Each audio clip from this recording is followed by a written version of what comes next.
آپ نے حضرت عمر سے فرمایا عمر تیرے زمانے میں ایک شخص آئے گا، اس کا نام ہوگا اویس، اس کا قبیلہ ہوگا مراد، اس کی شاخ ہوگی کرن، اس کا رنگ ہوگا کالا، قد ہوگا درمیانہ، اور ایک سفید نشان اس کے جسم پر ہوگا۔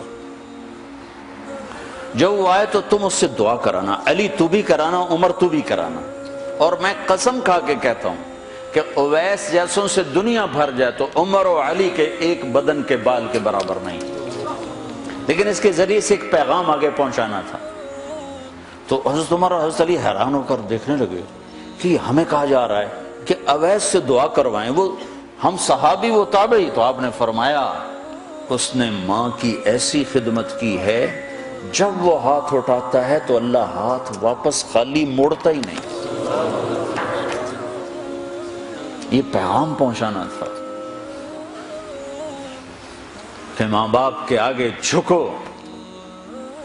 جس دیش میں آپ رہتے ہیں یہاں کام کی رفتار بہت تیز ہے، ماں باپ اگر موجود ہیں تو کم ہی کچھ نصیبوں والے ہیں جن کو کچھ اولاد کی خدمت ملتی ہے، ورنہ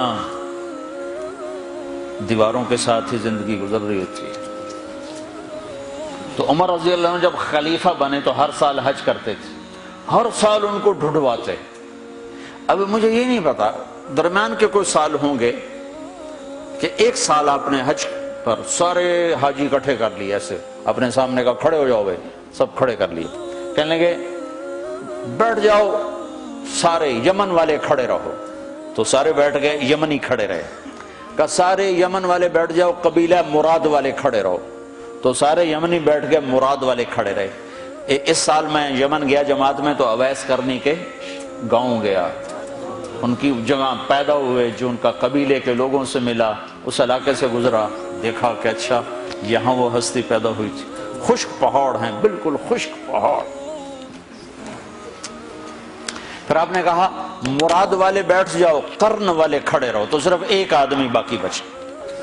تو آپ نے اس سے پوچھا تم قرنی ہو؟ کہ جی ہاں۔ اویس کو جانتے ہو؟ کہ جانتا ہوں، میرا سگا بھتیجا ہے، میرے بھائی کا بیٹا، لیکن وہ تو تھوڑا پاگل سا ہے، آپ اس کا کیوں پوچھ رہے ہیں؟ تو عمر رضی اللہ تعالیٰ عنہ رونے لگے، کہا وہ نہیں، تو پاگل نظر آتا ہے۔ پھر آپ نے پوچھا کدھر ہے؟ آیا ہوا ہے حج میں ہے؟ کہ جی ہے۔ کدھر ہے؟ کہ جو اونٹ چرانے نکلا تھا عرفات کی طرف۔ تو حضرت عمر نے حضرت علی کو ساتھ لیا اور دوڑ لگائی اور پہنچے عرفات کی طرف، تو دیکھا تو ایک آدمی ایک کیکر کے درخت کے نیچے نفل پڑھ رہا اور اونٹ اس کے چاروں طرف چل رہے۔ تو یہ دونوں حضرات بیٹھ گئے، تو انہوں نے اویس نے محسوس کیا کچھ آ گئے لوگ، تو انہوں نے نماز مختصر کر دی، سلام پھیرا۔ تو حضرت عمر نے پوچھا کون ہو بھائی؟ کہا جی مزدور ہوں۔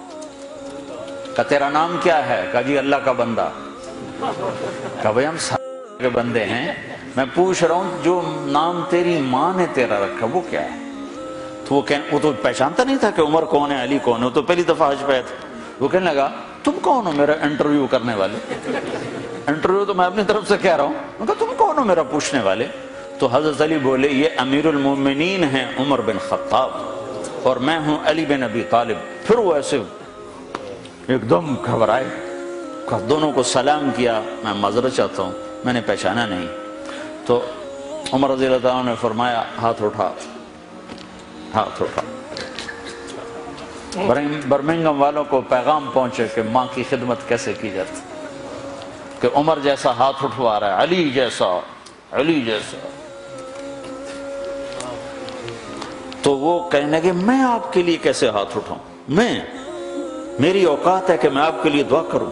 کہاں، ہمیں ہمارے نبی کا حکم تھا کہ اویس آئے تو اس سے دعا کروانی ہے، کہ جب وہ ہاتھ اٹھاتا ہے تو وہ ہاتھ خالی نہیں آتے۔